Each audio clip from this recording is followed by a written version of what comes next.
Vamos mergulhar num texto de 1962 que questiona: e se os métodos socialistas traíssem os próprios ideais? O ponto de partida é um quebra-cabeça. Por que movimentos revolucionários tantas vezes abandonam seus princípios? Para entender essa visão, vamos seguir a análise do autor em 6 pontos-chave. O texto começa diagnosticando o que seria uma crise profunda no socialismo daquela época. A provocação é: existem milhões de socialistas, mas onde está o socialismo de fato? A maioria dos movimentos, segundo a obra, escolhe a política eleitoral como caminho para o poder. Os motivos para isso são práticos: propaganda, proteção legal e um termômetro do apoio popular. Só que é aí que entra uma forte crítica libertária a esse método político.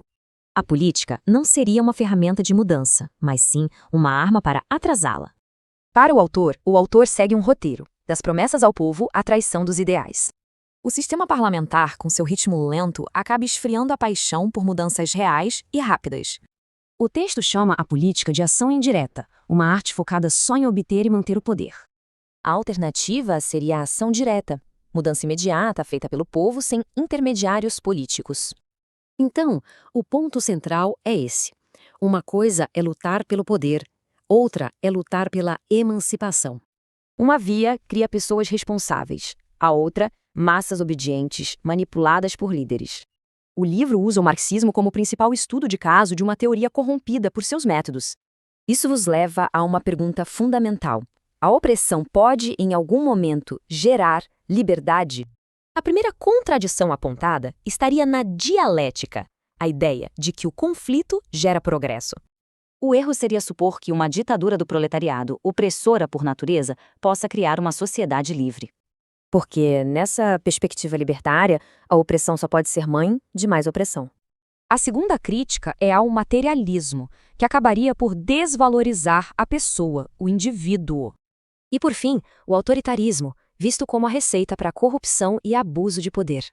Isso tudo leva ao dilema que está no coração do livro: o conflito entre meios e fins. O alerta é claro: o meio que a gente escolhe acaba virando mais importante que o objetivo final. E isso ilustra a pergunta final: qual caminho, afinal, leva à verdadeira emancipação social? Hoje, pessoal, a gente mergulha numa análise bem provocadora do socialismo político, vinda direto do Brasil de 1962. A nossa fonte é o livro O Problema Social, do filósofo Mário Ferreira dos Santos. Ele foi uma voz que realmente ousou questionar as ideias dominantes do seu tempo. E tudo começa com essa pergunta, né? Uma pergunta que o autor joga pra gente e que vira tudo de cabeça para baixo. E se a política, essa ferramenta que a gente geralmente vê como a solução para tudo, fosse, na verdade, o maior problema, a maior barreira para a mudança de verdade? Então, o nosso roteiro aqui vai ser o seguinte. Primeiro, a gente entende essa ideia da armadilha da política.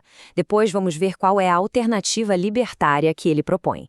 Em seguida, o foco vai para a análise crítica do marxismo, onde ele aponta as contradições internas da teoria. E, por fim, a gente explora a visão dele de um futuro cooperacional. Bom, de onde vem essa desconfiança toda com a política? Para o Mário Ferreira dos Santos, a política partidária não é o caminho para a liberdade. Muito pelo contrário. Ele a enxerga como uma verdadeira armadilha. A luta pelo poder, segundo ele, tem uma lógica própria que, no fim das contas, acaba corrompendo qualquer ideal, por mais nobre que seja. E essa frase dele resume a ideia perfeitamente. O que ele diz é que todos os partidos políticos, sem exceção, começam com grandes ideais, né?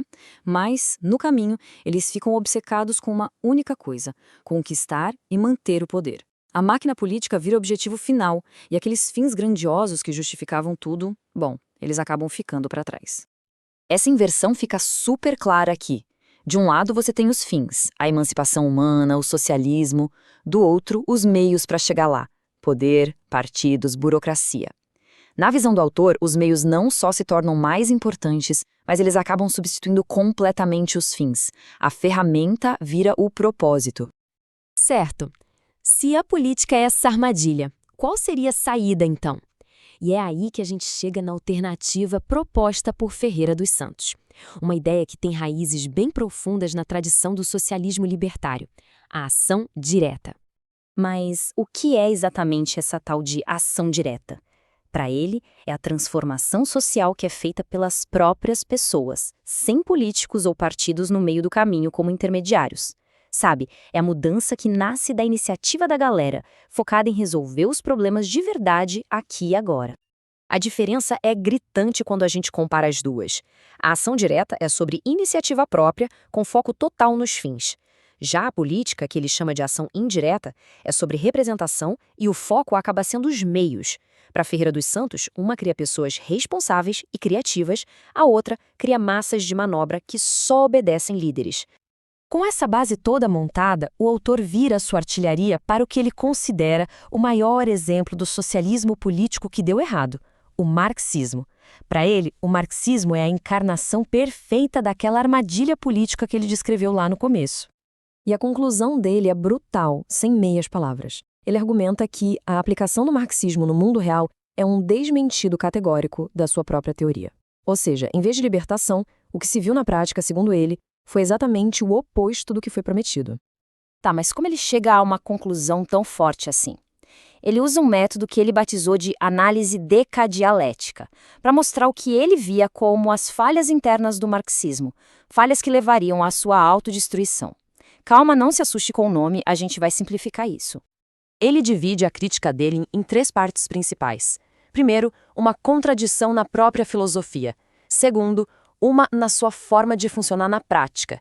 E por último, uma contradição com o próprio desenrolar da história. Vamos dar uma olhada em cada uma. Primeiro, a contradição filosófica. Ferreira dos Santos argumenta que o marxismo, por causa da sua visão materialista, acaba reduzindo o ser humano a uma coisa, um objeto, e não a uma pessoa. E isso, segundo ele, é perigosíssimo, porque abre as portas para o desrespeito ao indivíduo e leva a uma sociedade onde a ordem é mantida pela força e não por princípios éticos. Em segundo lugar, a contradição funcional. Ele diz que o autoritarismo não é um acidente de percurso no marxismo, mas algo que já vem de fábrica, é inerente à doutrina. E esse autoritarismo leva a abusos de poder que só crescem, criando um ciclo de brutalidade que vira uma sinuca de bico. Ele não pode ser mantido para sempre, mas também não pode ser afrouxado sem que o sistema todo desmorone. E por último, a contradição histórica. O autor enxergava o marxismo como uma filosofia da era paleotécnica. Pense na era do vapor, das primeiras fábricas. Ele argumenta que a teoria falhou feio em prever como a tecnologia e o desenvolvimento econômico, especialmente depois da Segunda Guerra, iriam melhorar a vida do trabalhador. Isso fez com que as previsões centrais do marxismo fossem, na visão dele, simplesmente atropeladas pela história. Certo, depois de tanta crítica, qual é a proposta dele para colocar algo no lugar?